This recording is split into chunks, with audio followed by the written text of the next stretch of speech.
Navete Navê min Gulcîn e, navbera min Navşar e. serçaba. Li bajarê Amedê hatim dinê, li vir mezin. Ji ber ku van strana ku ez dibêjim, li ser dengbêjiyê dibêjim. Vay baş, gerek baş.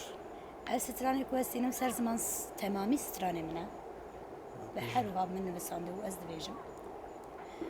û daxwaziya ku ez divê stranê tînim ser ziman van ciwanên ana û vê yekemîn ez bu sal wa dinerim ku ev stranê day ku bavê me, kal û pêrê me êdî qedexe bûye, êdî nayê gotin. Ev jî bi rastî dilşikandinekî mezin e.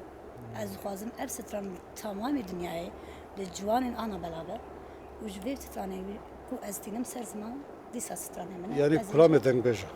Kilamê dengbêjiyê dibêjim. Dest pê dengbêjiya xwe bime şavê. Godem gode yade de yade de yade de yade de yade de yade ye. Dem gavene le yade ye amriye miçawar de ye. Dem gavene vaziyet me do berde yestame ye lo mirkunad ke be yerde le ye.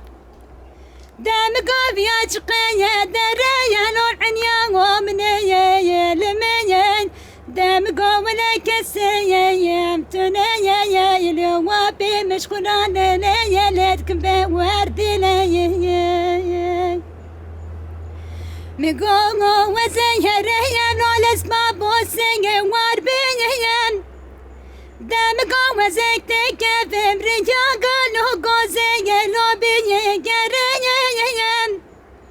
دام قوة زهر بنافا شيغي مساحل بلو تدي قريا دام قوة زبيجم شيغي ملو عمري متشاقور ديان هو بمشكلاتك بيار دليا دام قوة لا تنفشتك جمراتي كبرا بافي ملو برا قزاقا متشي وينك ياي دام قوة بيت شوكي ملمي دام قوة زيت شواقا لوكي واقان بكي دام قوة داوي لخلاقا بهوار قازي دام قاشي غياب جمرا قوكي تشيت نجمرا بك دارو بني خويا دام قاشي غياب لانا مسامقرانا لخرابي دام قاش برابي